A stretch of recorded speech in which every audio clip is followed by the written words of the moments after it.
Nace hace 15 años en Ecuador con la idea de crear un nuevo concepto comercial e industrial. Muy buenos días con todos. Damos inicio a esta segunda jornada, a este segundo día del Banana Times Machala 2023. Agradecemos por su presencia y nos honra profundamente tenerlos a cada uno de ustedes. Y estamos listos para arrancar con esta primer conferencia cargada de mucha información para todos los asistentes. Me complace presentarles a nuestro primer speaker de la mañana. Él es Diego Jaramillo y voy a leer un poco su currículum. Él es doctor en Historia del Arte de la Universidad de Harvard. También tiene una maestría en Literatura Latinoamericana de la Universidad de Massachusetts y es licenciado en Idiomas de la Universidad de Antioquia de Medellín. Actualmente ocupa el cargo de rector de la Universidad de los Hemisferios de Quito, Ecuador. Él nos trae la conferencia Problemas y posibles soluciones de manejar una empresa familiar. Lo recibimos con fuertes aplausos. Bienvenido.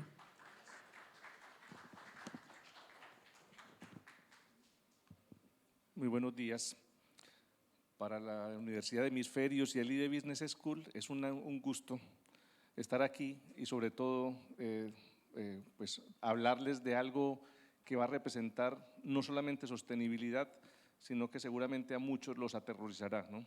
Porque hablamos mucho de qué hacer, de cómo exportar, de cómo mejorar nuestra producción, pero en cambio no nos preocupamos por un problema latente, una bomba de tiempo sobre la que estamos sentados, y es el tema de la familia.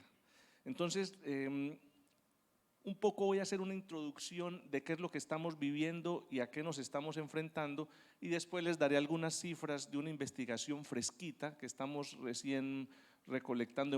Hemos entrevistado a más de 680 personas de empresas familiares en el Ecuador. Existen muy pocos datos porque las empresas familiares en el Ecuador son relativamente jóvenes, salvo un porcentaje muy pequeño, pues las más antiguas llegan a 20 años, salvo algunas excepciones. Entonces, el primer tema es que estamos gobernando un barco de vela, muy difícil de gobernar. No es un yate con un timón y con dos motores espectaculares atrás, sino es un barco en el que necesitamos muchas personas para moverlo. Probablemente muchos de ustedes estén en el timón, pero para que ese barco voltee necesitan un montón de gente moviendo cuerdas, moviendo velas, corriendo por todos lados.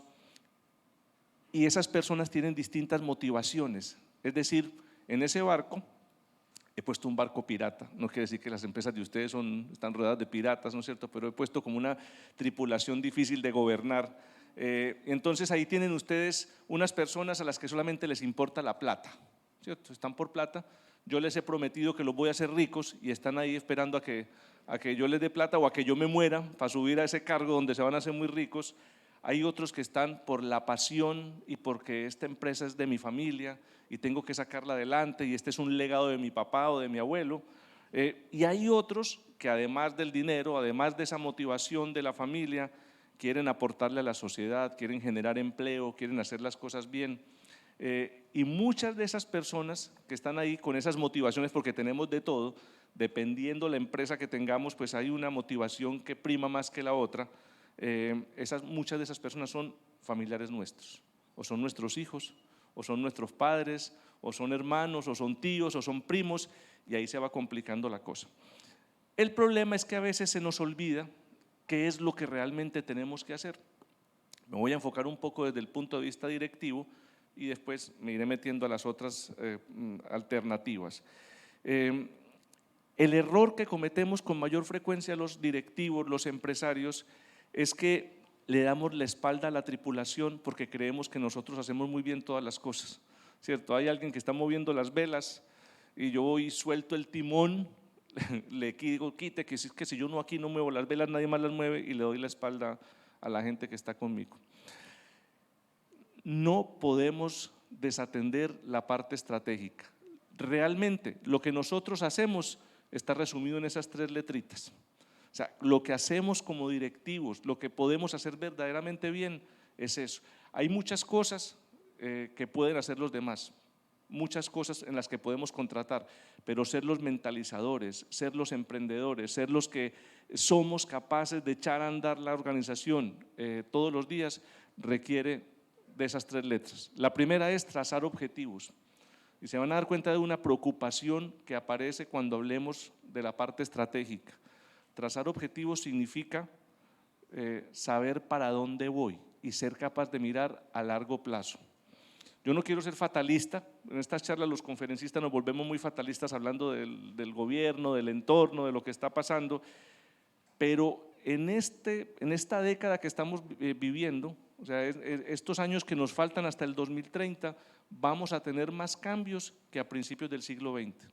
Los cambios que se vienen en este momento para la humanidad no sabemos predecirlos. En las universidades nos está cambiando tan rápido el asunto que la verdad es que no sabemos para qué estamos formando a los estudiantes, ¿cierto? Lo único que queremos es formarles la cabeza para que estos muchachos sepan tomar buenas decisiones, pero si ustedes se ponen a pensar, se nos revolcó el asunto. O sea, un profesor que en este momento le mande a hacer un ensayo a un estudiante como parte de su evaluación, pues está perdiendo el tiempo, porque el chico desde el teléfono le pide al ChatGPT que le escriba el ensayo, se lo saca en 3 minutos, perfecto, y los detectores de plagio que tenemos en las universidades no lo detectan. O sea, la única manera, que esto están haciendo mis profesores, la única manera de detectar el plagio es decirle: ChatGPT, ¿tú eres autor de este texto? Y él te contesta sí o no, ¿cierto? Entonces, y así se nos está viniendo en todo, la tecnología, la industria, estamos luchando con cosas que todavía no sabemos qué va a pasar en nuestra industria. Ustedes ya no están compitiendo con los bananeros de la región ni del Ecuador, estamos compitiendo con África, con Asia. Estos países están pegando un revolcón. África Central tiene una producción de flores de locos, están produciendo banano, están produciendo café con una mano de obra baratísima y lo están haciendo bien. Asia, ni me voy a poner a demorarme a explicar lo de los gigantes asiáticos. Y nosotros todavía creemos, ¿no es cierto?, que vamos a hacer las cosas como las hemos hecho toda la vida. Hay un hospital en Houston que está investigando con inteligencia artificial y están poniendo máquinas a ver qué pasa y cómo van a reemplazar a médicos. Y uno de los casos más recientes es el de un robot, voy a utilizar una expresión que no es la adecuada, pero un robot que atiende los partos, ¿cierto?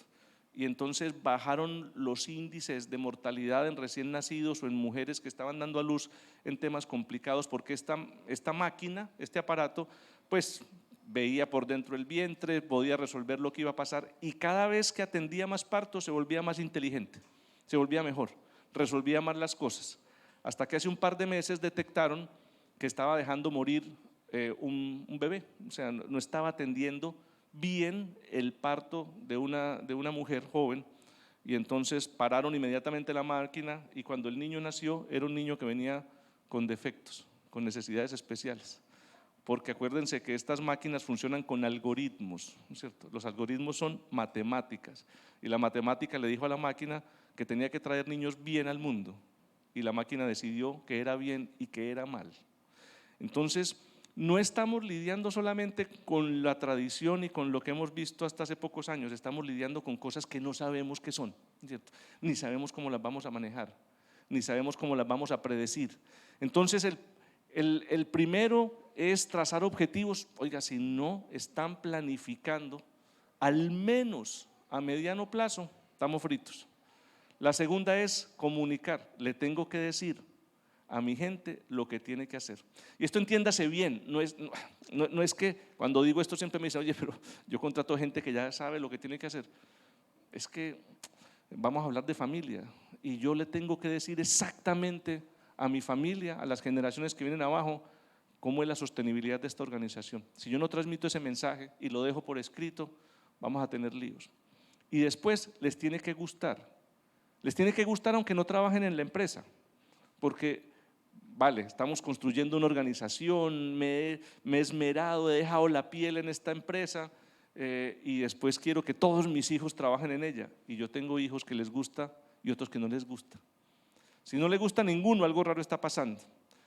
No quiere decir que todos tienen que trabajar en la empresa, quiere decir que todos tienen que saber la responsabilidad que tienen al pertenecer a una familia empresaria. Entonces miren cómo se va complicando la cosa porque tenemos que tomar decisiones. Y es muy peligroso porque yo que quiero mucho al Ecuador, tengo hijas ecuatorianas, llevo 25 años aquí, me siento ecuatoriano. Una de las cosas que me preocupa es que todavía no cambiamos la lentitud para tomar decisiones. Somos muy lentos y seguramente en toda Latinoamérica podríamos decir lo mismo, pero es preferible tomar una mala decisión a no tomar decisiones. En el mundo de las empresas, el tiempo para tomar decisiones se ha ido acortando. O sea, no es, hace años nos permitía dudar unos meses y hasta un año quizás, ahorita nos pasan por encima. Y yo tengo que ver cuál es el valor de lo que yo estoy haciendo. Mis clientes, ¿por qué me buscan? ¿Cuál es el valor agregado que yo les estoy dando para que me prefieran a mí y no prefieran a otras personas? Entonces, hay que cambiar. Cambiar se dice fácil. O sea, cambiar uno mismo es la cosa que más cuesta, ¿cierto? Cambiar los hábitos, hacer las cosas distinto, salirme de la caja y mirar las cosas desde otra perspectiva es de las cosas más complicadas que hay. Se dice que el cambio cultural se demora de 2 a 5 años. 5 años. O sea, en 5 años ya no existo. En 5 años han barrido con mi empresa. En 6 meses vamos a tener competencia de países que antes ni figuraban en el mercado, ¿cierto? Ni se diga la región. Y nosotros, para acabar de ajustar, nos metemos en una inestabilidad política brutal, ¿no es cierto? O sea, se nos viene… Yo soy optimista. Hace ratito me preguntaban afuera cómo veía yo la situación y yo le decía a alguien, vea, yo soy optimista. Vamos a tener año y medio donde no nos van a fregar, ¿no es cierto? Vamos a tener un presidente transitorio donde nadie nos va a molestar la vida, ¿no es cierto? Pero cosas raras no vamos a poder hacer, ¿cierto? Yo estoy haciendo un préstamo con fundaciones externas, se consigue plata afuera, mucho más barata que aquí adentro. El mejor país para tener dólares es este, ¿no es cierto? No, los bancos le piden a uno plata prestada al 5 y ellos la prestan al 15, ¿no es cierto? Entonces, negocio redondo, tener dólares aquí. Debíamos, en vez de sembrar banano, poner una financiera, alguna cosa para prestar plata. Y entonces decía, bueno, es que la gente de afuera me dice, Diego, el préstamo está aprobado, ¿no es cierto? Te llega un préstamo al 1.5% con 2 años de gracia, 10 años, fantástico, construyo el edificio que necesito, laboratorios, esto me produce, pero todavía no. Queremos saber qué va a pasar con la política. ¿Qué va a pasar? Es obvio lo que va a pasar, ¿no es cierto? Nosotros seguiremos trabajando, seguiremos bailando con la más fea, aprendimos ya a lidiar con todas estas cosas, sabemos que nos va a afectar, pero hay cosas impredecibles, ¿no es cierto? Si no, pregúntenle a los arroceros si habían previsto lo que les iba a pasar en un mes, ¿no es cierto?, en 15 días. Hay que cambiar, y cambiar significa cambiar todo, ¿cierto? Y claro, tenemos unas generaciones que vienen atrás de nosotros que entienden muy bien lo que hay que hacer, ¿no es cierto? Lo que pasa es que no tienen la experiencia, son diferentes. No me voy a meter con los más jovencitos porque aquí hay muchos, ¿no es cierto?, pero ya están en el mundo laboral y están lidiando, ¿cierto? Entonces, están lidiando con las opiniones de papá o del abuelo, ¿cierto? Entonces, claro, cuando uno le pregunta en esa encuesta que les conté que habíamos hecho a los empresarios, ¿usted para qué quiere seguir con esa empresa si le causa tantos dolores de cabeza? Y le contestan a uno, porque yo quiero dejar un legado, yo no quiero que mis hijos tengan problemas económicos, entonces les estoy haciendo una empresa, yo quiero generar empleo, ¿cierto? Cuando le pregunto uno a las otras generaciones, le contestan a uno, yo quiero mantener el legado de mi papá o de mi abuelo, yo quiero tener mi trabajo propio, ¿cierto? Yo no quiero depender de nadie, quiero tener… Y cada uno desde su óptica contesta cosas, pero cuando los juntamos y los sentamos en la mesa, nos empezamos a preocupar por la diferencia de opiniones tan grande que hay. Papá o abuelo que no quieren soltar, los jóvenes que creen que se las saben todas y mi papá no me para bolas, ¿no es cierto? Y empiezan unos conflictos ahí medio extraños donde tenemos que además lidiar con el día a día. El desafío de esto que les estoy hablando yo es cómo hacemos para pivotar del presente al futuro. O sea, yo me siento en la mesa, veo las generaciones que me están acompañando, me aterrorizo porque no son como nosotros y ellos a su vez los ven y dicen, pero ¿cuándo mi papá va a dar el paso al costado para yo hacerme cargo de esto y hacer todo lo que tengo en mi cabeza, ¿cierto? Todas estas cosas de tecnología, todo lo que se viene. Entonces cuando le dicen a uno, papi, es que tienes que publicitar en Instagram, y uno dice, ¿para qué? Nunca he usado Instagram, eso no existía en mi época. O sea, ahorita no me voy a poner a hacer TikToks para vender mis cosas, ¿no es cierto? Dicen, es que no es eso, ¿cierto? Es entender cómo se están moviendo los mercados, cómo son nuestros clientes. Y miren, este es el ejemplo más sencillo. Hace 25 años que yo comencé a dar clases en una escuela de negocios y comencé a visitar empresas familiares y a trabajar con este tema, decíamos que así se dirigían los equipos de trabajo y así se dirigían las organizaciones. Y utilizamos el ejemplo del rowing, este deporte olímpico de 8 remeros, reman 2000 metros, es la competencia. Quiere decir que cada uno de ellos da 240 paladas más o menos. Si ustedes se fijan, los remeros van de espaldas a la meta, ellos no ven el objetivo lo ve el que va sentado a este ladito y les va diciendo lo que tienen que hacer.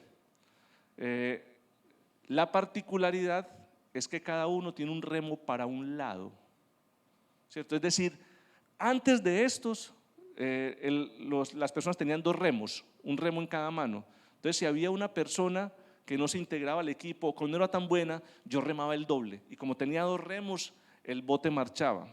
Si una persona de estas no rema o rema muy fuerte, el bote se desestabiliza porque solamente va para un lado.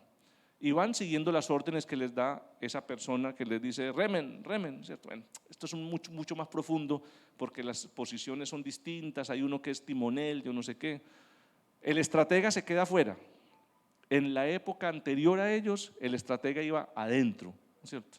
Entonces uno dice, bueno, maravilloso, sí. Si tengo equipos disciplinados y más o menos saben, les puedo ir diciendo cómo tienen que remar y funciona muy bien. Aguas tranquilas. Hace algunos años nos cambió el asunto y ya no funciona este ejemplo. Esto es lo que estamos viviendo ahorita. Así son nuestras empresas, te da risa, ¿no es cierto? ¿Cuál es el jefe ahí? ¿Quién cree ustedes que es el jefe? Todos van. Claro, todos llevan un remo. Y es muy probable que el jefe sea uno que vaya en la mitad gritando y brincando como locos. Es que es muy complicado, porque es que si yo no cojo el remo, el bote no va. Y las aguas son turbulentas, las aguas son rapidísimas, y hay rocas, y hay gente que le gusta y otros que no. Hay unos que van aterrorizados, otros que van entusiasmados, y otros que les cambia el ánimo en mitad de camino. Iban súper contentos y después, porque es que, miren que me meto en líos, ¿no es cierto? Ustedes dirán, bueno, ¿y eso qué tiene que ver con las empresas familiares? Todo. Ahí están mis sucesores, ahí está mi familia, ahí está la gente con la que yo lidio por esta organización. Es que nos cambió rapidísimo. Cuando yo daba clases hace 25 años le decía a la gente, entonces, ¿cómo dirigir por objetivos? Y les dábamos planes para que la gente pusiera objetivos y sacara un látigo y empezara a perseguir a la gente y azotarlos, y el que no daba rendimiento pues se tenía que ir. Y la gente se quedaba trabajando con nosotros. Cuando uno le preguntaba a los abuelos o cuando uno recibía hojas de vida, uno veía una persona que 10 años en tal parte, 15 años en la otra, conmigo se jubila, ¿cierto? Ahorita uno coge las hojas de vida y son 2 años, 1 año, 6 meses, 2 años, 1 año, 2 años. No porque sean inestables, no porque se aburren con nosotros. Y entonces uno dice, bueno, ¿cómo hago? Porque el lío que yo estoy teniendo ahorita, no sé ustedes, no sé en su sector, pero en mi sector el lío que tengo es ¿cómo hago para que estas personas jóvenes que llegan a trabajar conmigo se queden, se enamoren del trabajo? Yo invierto en ellos, los formo, los preparo, se adaptan, los aprendo a conocer y se me van. Sí, pero ¿por qué te vas si te acabo de ascender? Si te estoy pagando más. Es que ya no me llena el trabajo. Es que me voy a ir a hacer la ruta del Che y yo no sé qué, me voy a ir a vivir a Tailandia 2 meses. Y dice, ¿estás loca? Sí, estoy loca. El loco es usted que no tiene vida propia, yo sí, ¿no es cierto? Claro, nosotros valorábamos a la gente que llegaba a trabajar con nosotros por el tiempo que estaban dentro de la oficina, ¿no es cierto? O en el trabajo. O sea, este es un gran trabajador, llega a las 7 de la mañana y se va a las 8 de la noche. Qué gran trabajador, como yo, ¿no es cierto? No, como usted que no tiene vida, ¿no es cierto? Yo sí tengo vida.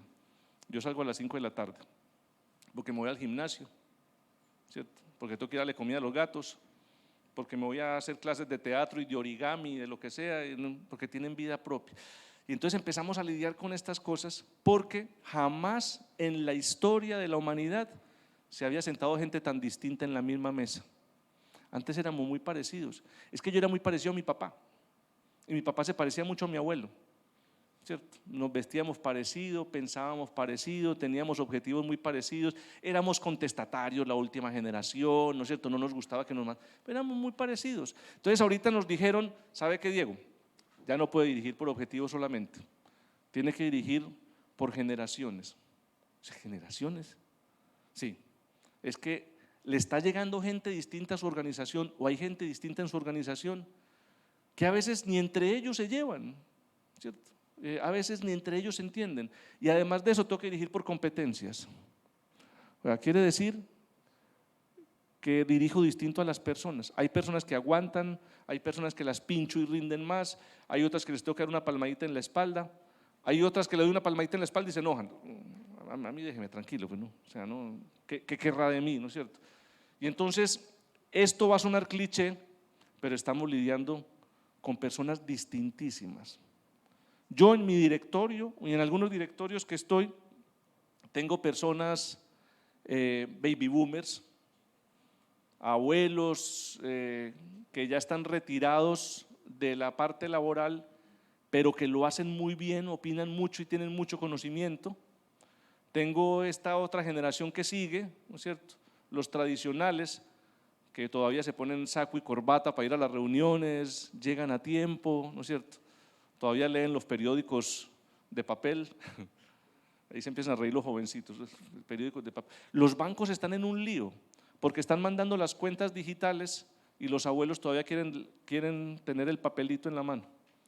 Se ponen las gafitas así el domingo con el cafecito y cogen un lápiz y empiezan a tachar lo que gastaron, ¿no?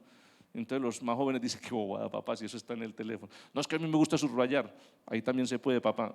Lo miran a uno así como extrañado, ¿no? Es que estamos lidiando con unas cosas de locos, es que ya no nos conocemos. Y peor aún, por aquí, todas las generaciones son buenas, ninguna es mala, ¿cierto? De pronto en el tono en que digo las cosas parece que estuviera haciendo algún chiste, pero no, son espectaculares. Si logramos sentarlas y dirigirlas en la misma mesa, esto es espectacular. El tema es que aunque piensen distinto, la una es consecuencia de la otra. Entonces, los millennials, ojo que hay millennials de 40 años y hay millennials de 25 años, y entre ellos no se entienden. El de 40 años no soporta el de 25, a pesar de que pertenecen a la misma generación. Si no hubiera sido por ellos, los X acabábamos con el planeta, ¿no es cierto? O sea, estos de aquí respetan la naturaleza. Yo tengo una hija millennial, ¿no es cierto? Anda con sorbete metálico en el bolso para no matar tortugas con los sorbetes que se desechan, ¿no? ¿Cierto? El de aquí atropella una vaca para comérsela, ¿no? ¿Cierto? Al de aquí le dicen, papi, el sorbete no lo uses para que no mates tortugas, y contesta, a mí que me importan las malditas tortugas, pues, ¿no es cierto? Está muy bien, si no acabamos con el planeta. Pero el tema es que estos de aquí no se parecen en nada a estos. Ojo que les estoy haciendo un retrato de su familia, ¿no es cierto? Esto es lo que ustedes dirigen, esto es lo que ustedes le están entregando a esta generación de la empresa. Los estamos formando, si es que lo estamos haciendo bien, maravilloso, pero aquí hay un cambio brutal. Estos de aquí todavía no sabemos cómo son exactamente, porque apenas están por los 21 años y no sabemos de 14 o 15 para atrás si hay otra generación. Estos de aquí son tecnológicos, se manejan en el mundo como pez en el agua, tienen amigos de otros países, todo lo consultan en su teléfono, manejan las redes sociales espectacular, hablan varios idiomas, se adaptan súper fácil, son hiper respetuosos, ¿no es cierto? Estos de aquí son más competitivos, los que tienen hijos o nietos por allá en los 19, 18 años, quieren hacerse ricos rápido, no les gusta esforzarse mucho por nada, ¿cierto? Es que ya nacieron cuando todo está hecho. Los de aquí hacíamos tareas todavía en la biblioteca y con enciclopedias. O sea, mi papá me dijo, te voy a dar el mejor regalo del mundo, esto no va a tener precio, es lo mejor que yo te puedo regalar. Yo pensé, me va a regalar un carro, una moto, y me regaló una enciclopedia Espasa, que tenía como 180 tomos. Tuvieron que remodelar la biblioteca en mi casa porque eso iban llegando los tomos, y mi mamá iba tumbando paredes para seguirlos poniendo. Todavía existe por ahí en alguna casa de mi familia. Y claro, cuando uno iba a investigar, tenía que irse al tomo 120, ¿no es cierto?, donde estaba el índice y decía, uno buscaba Hitler, ¿no es cierto? Y entonces, tomo 54, página 40. Entonces uno iba y abría con un papelito, ¿se acuerdan los mayorcitos, no es cierto? Y uno no hacía, no había copy-paste, había copyright, ¿no es cierto?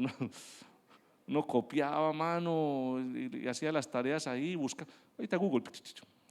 Mientras estamos dando clases, los alumnos miran en el teléfono a ver si uno está diciendo la verdad o no. Además que no miran el teléfono para más, eso da una rabia, ¿no es cierto? Uno está en la mesa del comedor y le dice a la hija de 15 años, guarda el teléfono que estamos comiendo. Yo no tengo el teléfono en la mano, está, sin mirar está mandando mensajes, ¿no es cierto? Entonces, ¿a dónde vamos a parar? Pues a donde queramos, ¿no es cierto? Que esta es nuestra familia, este es el retrato de lo que tenemos. Esto no es para asustarse, es la realidad. Esta gente es espectacular, tienen muy buenas ideas. A nosotros nos da mucho miedo porque no los entendemos del todo y decimos, pero ¿cómo le voy a entregar el trabajo de 25, 30 años si yo no sé siquiera si le gusta, ¿cierto? Si ni siquiera sé si se va a quedar, si ni siquiera la veo que viene? Miren, están capacitados, lo que pasa es que tenemos que irlos integrando y tenemos que tener planes muy claros. Ya después les voy a contar cómo se puede complicar esto y cómo puede afectar esto la sostenibilidad de nuestras empresas. Entonces, estas son las cifras que les iba a contar.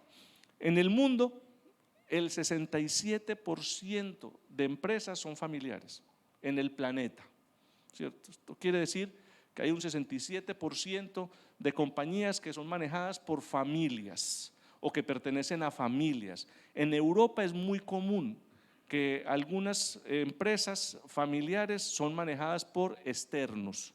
Es menos común en nuestro medio. En nuestro medio, esta es mi empresa y yo ni loco se la suelto a un tercero, a pesar de que hay empresas que ya han dado este paso. En el Ecuador, esto representa el 91%. En el Ecuador, el 91% de empresas se consideran familiares, microempresas y pymes, ¿no es cierto? Micro, medianas y pequeñas empresas.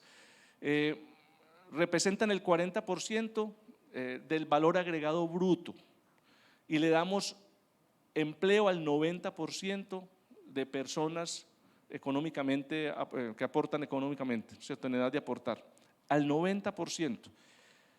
Hombre, quiere decir que movemos la economía, ¿no es cierto?, del país. ¿Qué es lo preocupante? Que de estas empresas, bueno, hay un porcentaje muy pequeñito, casi todo se hace a nivel nacional, solamente ese casi 12% exportan fuera del país, o sea, hacen negocio fuera del país, sobre todo con Perú, Colombia, Estados Unidos, Italia y España. Hombre, hay gente que lo hace a otros lados, pero la mayoría de las empresas se concentran a hacer cosas en Ecuador.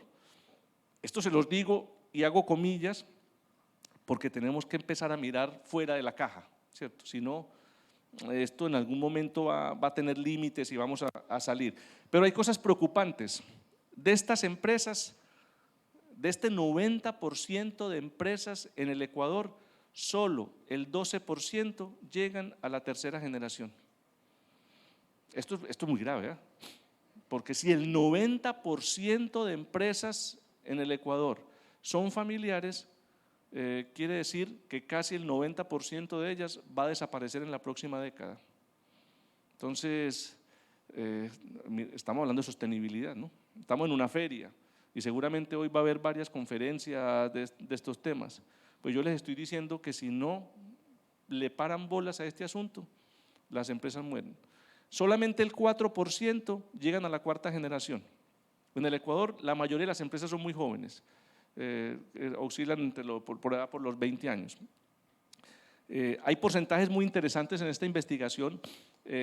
Solo solo un 36% de los cargos directivos los ocupan mujeres. En los directorios el número es mucho menor. Las mujeres ocupan cargos en la asamblea familiar, en estas cosas que quizás por la visión machista se considera que es ahí donde pueden estar, pero en cambio tenemos un montón de hijas tocando la puerta y pinchando y diciendo yo quiero, ¿cierto? Yo quiero formarme, quiero estar ahí. Entonces, quiere decir que papá emprendedor, ¿no es cierto? O abuelo emprendedor, hijo trabajador, ¿no es cierto? Y nietos ricos y malcriados y inútiles, ¿no? O sea, dicen las estadísticas. Entonces uno dice, bueno, ¿qué hago? ¿Cierto? Entonces, seguimos con las cifras preocupantes. Solo el 58% de estas encuestas, de estas 648 encuestas a más de 400 empresas distintas, dicen que tienen un plan estratégico o un plan. A mí no me gustan casi los planes estratégicos, a mí me gustan mucho los modelos estratégicos, porque son trajes a medida, ¿no es cierto? Me lo hacen a mí, a mi organización. Solo el 58% tienen un plan estratégico. De estos, solamente el 4% planifican a más de 4 años. Esto me lo han contestado muchas veces, yo sé que lo están pensando. Diego, aquí en el Ecuador no se puede planificar a más de un año. O sea, el 96% planifican al año fiscal, ¿no es cierto? Cuando tengo que pagar impuestos vuelvo y planifico. Si no planifican a largo plazo, estamos fritos. Eso es lo que nos está matando en todo, ¿cierto? Yo tengo que mirar a largo plazo. Yo no tengo una bola de cristal que me diga qué va a pasar dentro de 5 años, pero sí puedo suponer escenarios y decir, para allá voy, ¿cierto? En Estados Unidos planifican a 10 años, ya yo sé que es Estados Unidos. En Europa planifican a 25 años, sí, es Europa, que es mucho más estable. En Japón planifican a 50 años. Claro, cuando uno le dice a un empresario ecuatoriano, oye, planifica 50 años, no, no va a estar vivo, ¿para qué va a planificar allá? ¿No es cierto? Es problema de los que quedan. Tengo que mirar mi empresa a 50 años. Miren, los que asesoramos empresas familiares somos muy mal pensados.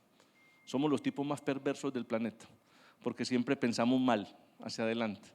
Entonces, cuando uno, el fundador de la empresa, le dice a uno, mira esta niña hermosa, esta nieta mía, y sacan una cosita así gorda, rubia, hermosa, así cargada, y dice, esta es mi nieta, los asesores de empresas familiares decimos, en 25 años se va a casar, y se va a casar con alguien que a usted no le gusta. Se va a casar con un sinvergüenza que solamente ve el billete de la empresa que usted está viendo, ¿no? Y somos más perversos todavía, decimos, además de casarse se va a divorciar y se va a llevar parte de sus acciones y la empresa se le va a empezar a dividir. Yo tengo una empresa a la que estoy muy cercano a ella y hace 15 o 16 años les hice este mismo comentario en una mesa de un directorio. Oiga, tienen que empezar a hacer capitulaciones. ¿Qué es eso? Pues donde la gente firma un papel antes de casarse y dice que lo de la empresa no entra dentro de los temas matrimoniales, ¿no es cierto? Yo no le voy a decir eso a mis nueras. O sea, si su nuera no quiere firmar, entonces no era la que debía estar en su familia, ¿no es cierto? O sea, todo el mundo entiende esto. Mis hijas saben que tienen que firmar este papelito el día que se vayan a casar, ¿no es cierto?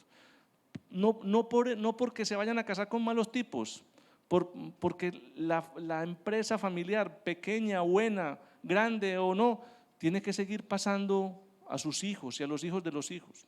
Yo tengo que tratar de que exista sostenibilidad. Pues en esa empresa, cuando hablamos hace 15 o 16 años, nadie se imaginó que esto iba a pasar. Ahorita, que ya los nietecitos lindos, que en esa época iban de pantalón cortito en vacaciones a trabajar en las ferreterías, uno de ellos ya embarazó una cajera de uno de los locales de una parte fea de la ciudad, ¿no es cierto? No estoy aquí, no me lean entre líneas nada, pero se casó con una niña que no era la que esperaban, con la que se hubiera casado, ¿cierto? Tuvieron ese niñito, él se casó porque estaba muy bien criado el chico, ¿no es cierto? Yo respondo como me enseñaron. a pesar de que yo hablé con él y le dije no seas bestia, esa no es tu esposa, tengan un noviazgo, a lo mejor en 2 o 3 años vas a decidir que esa es tu mujer, pero todavía no te cases por eso, yo no sé qué, al niño lo vamos a educar bien, la familia se va a encargar de que vaya a un buen colegio, lo vas a llevar a Disney una vez al año, lo que te dé la gana, ¿no es cierto? Pero no te cases todavía. No, yo me caso, se casó, ya se separaron, no hicieron capitulaciones y ahorita a la junta de accionistas va la chica con su enamorado de toda la vida, que ahorita es su esposo, ¿cierto? A tomar decisiones y a decir, no dejo vender. Vamos a vender el local. No, ¿por qué? Porque es chévere llevarle la contraria a estos. Hay que pensar mal, porque es que no sabe uno lo que se viene. Ustedes ahorita lidian con los hijos, probablemente ya estén lidiando con los nietos. A ellos les va a tocar lidiar entre primos, o sea, es muy complejo, no se imaginan todas las cosas que se vienen. Entonces, cuando hablamos de buen gobierno corporativo, esto cuesta mucho organizarlo, porque es que uno dice, pero lo que usted me está diciendo es que nos tenemos que meter de reunión en reunión, básicamente es tener gobierno colegiado, tener más personas que opinen. Cuando ustedes tienen a sus hijos, ya me quito, tranquilo, cuando ustedes tienen a sus hijos, a sus nietos sentados en estos órganos de gobierno, los están formando, les están enseñando a tomar decisiones, están escuchando cómo opinan ustedes, se dan cuenta cómo toman las decisiones y con qué cosas tienen que lidiar. Y entonces resulta que la mayoría tienen junta de accionistas, porque es obligatorio por los estatutos y yo no sé qué, ¿no es cierto? Pero solamente el 55.9 tienen un directorio. Si el directorio bien formado, quiere decir directorio con externos, no directorio entre familia, porque si no se vuelve entonces un consejo familiar. En mi empresa debe ir 2 externos al menos, un externo al menos, pero 2 externos, porque ellos ayudan a dirimir las reuniones, porque ellos me ayudan a mirar hacia el futuro. Además de eso va el gerente, pues que el gerente es mi hijo, que sí, y ahí lo evaluamos, porque es que una de las trampas familiares es esas que ya las vamos a ver. Equipo directivo, pero buen equipo directivo, profesional, preparado, solamente el 37%. Consejo de familia, 22%, y asamblea familiar, el 12%. Este es el retrato de por qué se acaban en la tercera generación, porque no hay buenos órganos de gobierno que permitan la sostenibilidad, que permitan a las empresas pasar más allá de los problemas familiares. Es que dirigir una empresa familiar es muy complicado. Yo en la universidad despido un decano y con suerte no lo vuelvo a ver en mi vida, ¿cierto? De pronto me lo encuentro por ahí mercando y me hago el loco, ¿no es cierto? Pero cuando yo despido a mi primo o a mi ñaño o a mi yerno, se me dañaron las fiestas familiares, pues no, se acabó diciembre. Cumpleaños de la abuelita, no vayas porque va a estar fulano y está resentido contigo, ¿no? Es que mire el carro en el que anda él, ¿no es cierto? Mire el carro que se compró y yo no, compró avioneta y nosotros no hemos podido salir de este departamento. Las empresas familiares son muy complicadas y nos miran con lupa y todo lo critican y empezamos a decir, bueno, entonces no la despido porque ¿cómo la despido? Si es mi tía y además divorciada, la pobre, ¿cómo la va a votar? Pues no, la tengo que dejar toda la vida. O sea, y nos empezamos a complicar, y a pesar de que ponemos reglas y ponemos cosas, entonces siguen las cifras, ¿no es cierto? De esas empresas, solo el 12% tiene un protocolo familiar. Solo el 12%. O sea, el protocolo no quiere decir que lo utilicen, solo el 12% han hecho un protocolo familiar. Muchos de ese 12% lo tienen guardado en un escritorio, un cajón. Hicimos el protocolo, sí, aquí tenemos un protocolo y lo firmamos, y después se olvidan de él y no lo revisan y no lo echan a andar. Y el protocolo familiar en el Ecuador tiene una dificultad, y es que no tiene 100% de asideros legales, solamente tiene una parte donde uno lo vuelve vinculante. Aquí hay al menos una abogada que escucha ahorita que o sea, los protocolos son pactos morales donde la familia se pone de acuerdo y dice, vamos a seguir estas normas. Por supuesto que hay partecitas que sí puede uno atar a los estatutos y que sí, pero empieza uno a meterse en líos, porque en el protocolo familiar yo digo, aquí todos los miembros de esta familia, sin importar la generación a la que pertenecen, hacen capitulaciones. Y por allá mi hija me dice, a mí me importa un pepino su empresa, yo no quiero eso. Yo no le voy a decir a mi marido lindo, honesto y que no está interesado en mi plata, que firme eso, porque eso es un atentado, ¿no es cierto? Dice, bueno, o sea, entonces está fuera, las reglas dicen que si no firmas, entonces uno se pone a pensar, ustedes dirán, al final vamos a decir que bueno, ¿no es cierto? Es que no me voy a poner a pelear con mi hija, tengo dos, me voy a pelear con una, ¿no es cierto? Y empieza uno a arriesgar la sostenibilidad de la organización. Y uno dice, bueno, entonces pongamos reglas por lo menos para ver quién entra y quién no entra, ¿no es cierto? Entonces, todos mis hijos van a pertenecer a la empresa familiar, ¿no es cierto? Y por eso los mando a estudiar fuera, y por eso los formo bien, y por eso los mando a que hagan la maestría del IDE y yo no sé qué. Pero oiga, es que yo no sé si van a servir para dirigir la empresa. O sea, que sean hijos míos no quiere decir que van a ser empresarios fabulosos, ¿cierto? O que les va a gustar. Yo tengo un amigo que soñó toda la vida que su hija manejara la empresa y le resultó artista, ¿cierto? Entonces no quiere meterse a la empresa, ¿cierto? Por ahí les sale, no les interesa, pues es que no los puedo obligar, pero sí tienen responsabilidad, porque es que has vivido de mi empresa, has estudiado por la empresa familiar, vives bien por la empresa familiar, tienes la responsabilidad de saber que perteneces a una familia, que no es una empresa familiar, tenemos que cambiar el concepto y decir familia empresaria. Lo que nosotros queremos es sostenibilidad económica, lo que soñamos con nuestras empresas es generar empleo, dar estabilidad, crecimiento, aportarle a la región y que mi familia no tenga dificultades económicas, que puedan tener acceso a un buen seguro médico, que tengan acceso a buen estudio, que se formen y que si tienen habilidades para trabajar, concursen para entrar a la empresa. ¿Cómo hago yo para escoger un gerente si mi hijo acaba de llegar de Estados Unidos? Ponle reglas. ¿Cuáles son las reglas? Vean, tiene que pasar por una selección externa, no nuestra, ¿no es cierto? Que haya una empresa seria que dice vamos a escoger un buen gerente y entonces ahí aplican externos y aplica mi hijo y si gana, espectacular, ¿no es cierto? Hombre, si empata, pasa mi hijo, pues claro, ¿no es cierto? Empató, ¿no? Además de eso, tiene que haber tenido experiencia afuera para que sepa lo que de verdad es trabajar, ¿no es cierto? Entonces uno dice, muy bueno, es que corro el riesgo de que se me queden afuera, perfecto, a los hijos los educamos para la libertad, ¿cierto? Y seguimos complicándonos porque entonces, ¿y qué pasa cuando el esposo de mi hija se queda sin trabajo? Es que en el protocolo dice que aquí no pueden entrar familia política, lo siento mucho. Y la tía divorciada que dijimos hace poquito, ¿qué hacemos? Vea, si tiene mucho pesar de ella, dele plata. Es preferible girarle un cheque mensual a tenerla trabajando en la empresa. Preferible. Es que el fulano de tal, dele plata.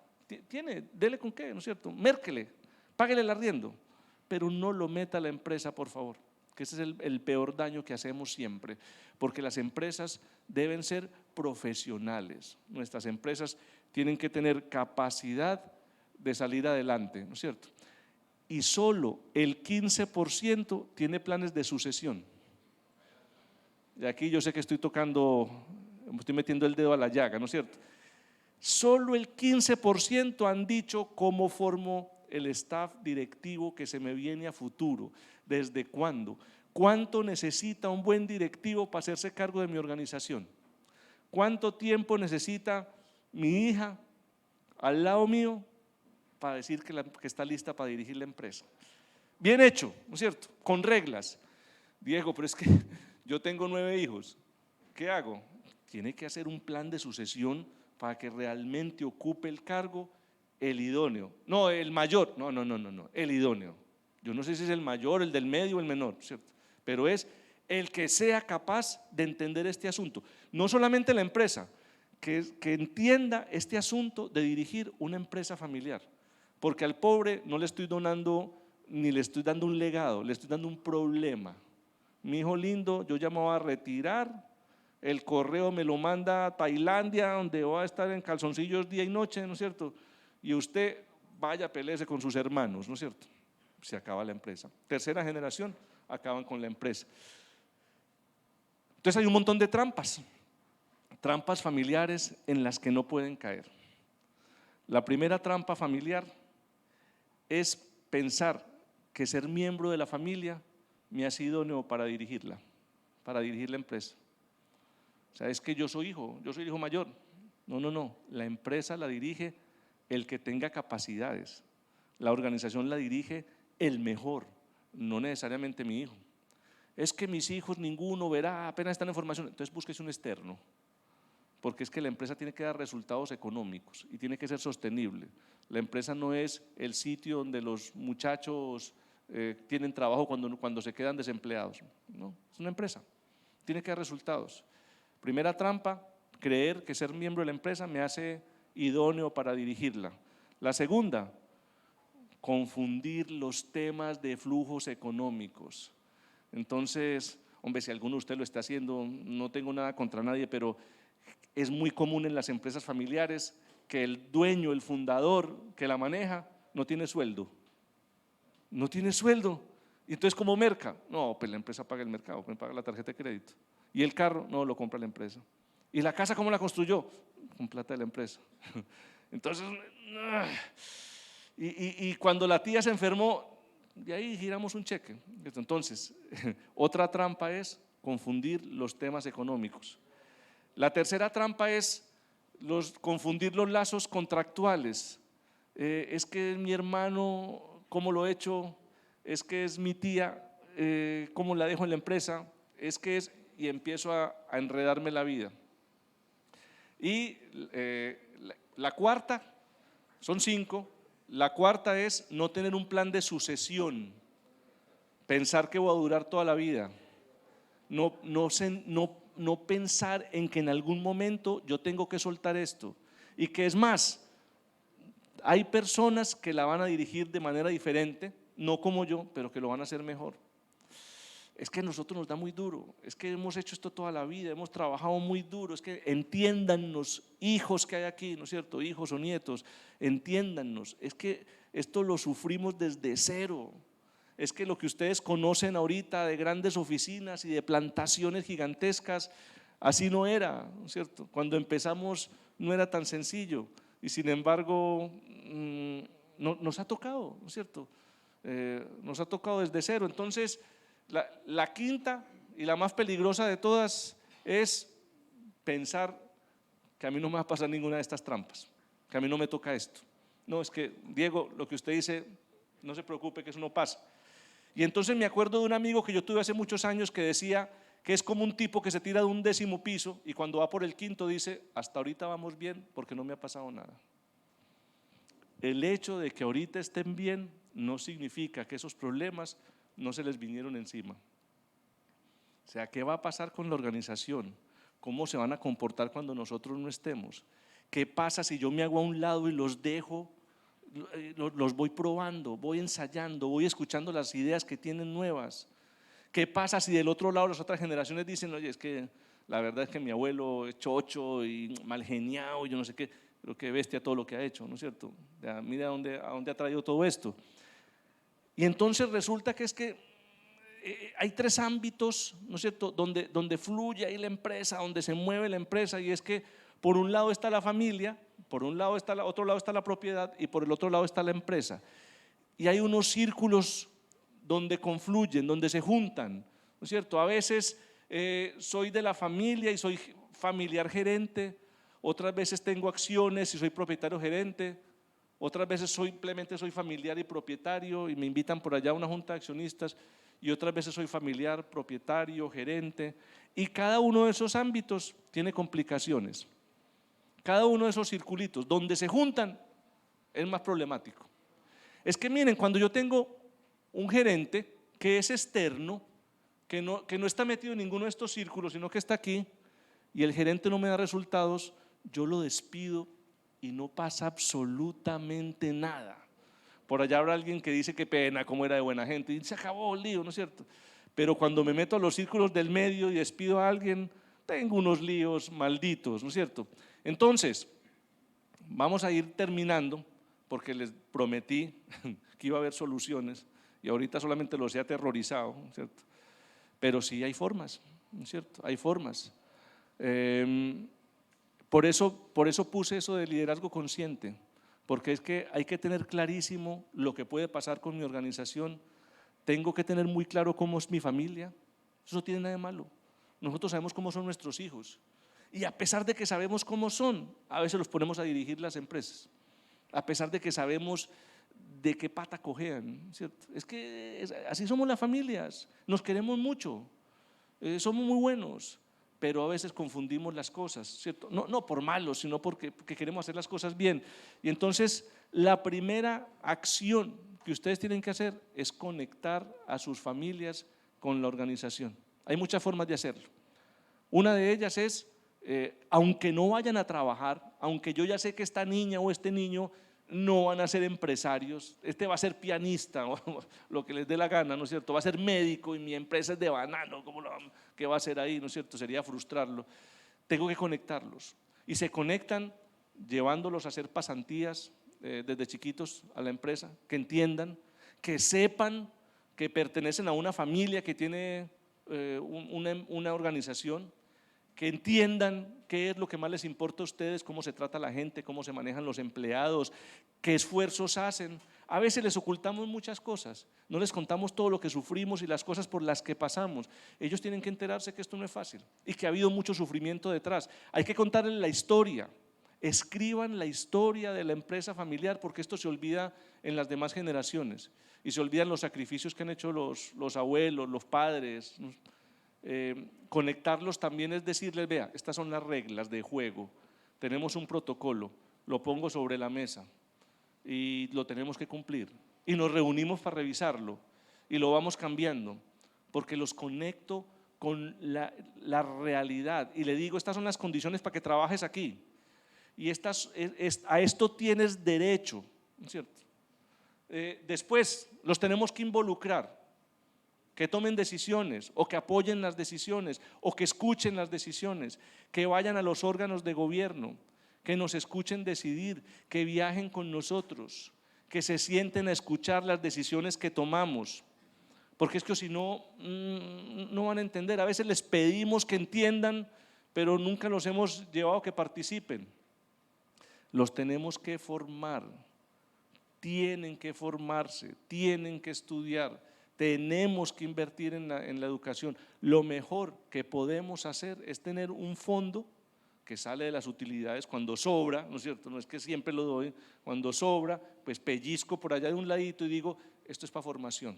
Y entonces aprovecho a mandar a estudiar a estos muchachos o a hacerlos estudiar, estos chicos y chicas, cada uno desde su área, a ver dónde me pueden aportar, si es que quieren, ¿no es cierto? Si es que quieren. Además tengo que interactuar con ellos, hay que escucharlos.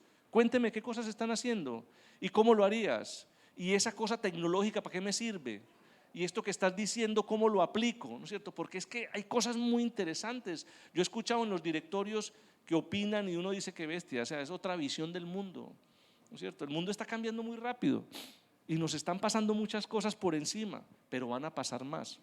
El problema es que nadie con este micrófono en la mano les puede garantizar que las cosas serán un camino de rosas, ¿no es cierto? Nadie.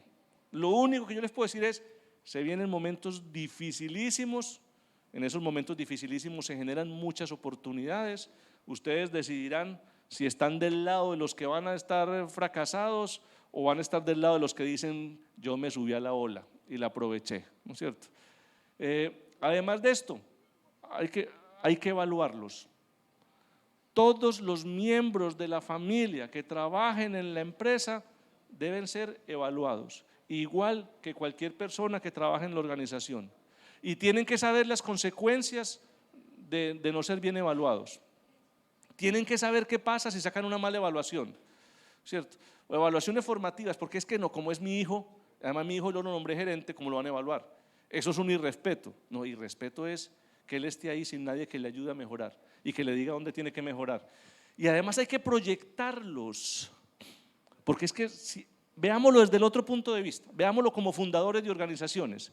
Yo fundo una organización, resulta que soy una persona joven, con buena salud, y pongo a mi hijo debajo de mí a que vaya creciendo en la organización y resulta que el pobre jamás va a pasar de ahí porque yo voy a durar hasta los 100 años y voy a seguir mandando hasta que Dios me dé vida y voy a seguir poniendo el puño sobre la mesa porque es que esto lo monté yo y aquí nadie me mueve.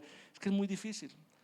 Para los hijos también proyectarse en una empresa familiar es muy complicado porque si yo estuviera en una empresa afuera, yo estaría creciendo y tendría el poder que me pertenece, pero como estoy aquí, mi papá todavía manda. O sea, es muy complicado, ¿no es cierto? Entonces tengo que tener mucha conciencia, mucha claridad de qué hay que hacerse. Y esto hay que hacerlo una y otra vez. Esto no es un ciclo, no es un paso, ¿no es cierto? Conecto, interactúo, no, esto es una y otra vez. Así que esto es lo que hay, les dejo sobre la mesa. Todos estos temas vale la pena si pertenecemos a ese 90% de empresas que no seamos de las que se quedan fuera en la tercera generación, que pertenezcamos a ese 12% y que lo vamos subiendo, porque es que no estamos hablando sino de sostenibilidad, estamos hablando de un tema muy delicado y no puede ser que lo que estamos construyendo con tanto esfuerzo en 15 o 20 años vaya a desaparecer porque no medimos los riesgos.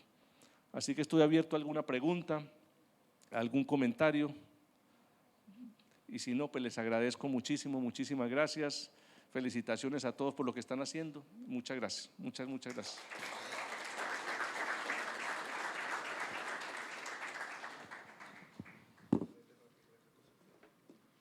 Muchísimas gracias por acompañarnos a Diego Jaramillo. Queremos hacerle la entrega de parte de AEVE también, un presente. Muchísimas gracias y lo despedimos nuevamente con un aplauso. Muy agradecidos por su presencia y por compartir con nosotros su valioso conocimiento. Muy bien, vamos ahora a poner un video con nuestros auspiciantes y nos vamos a preparar para la siguiente conferencia. En 2 minutos empezamos.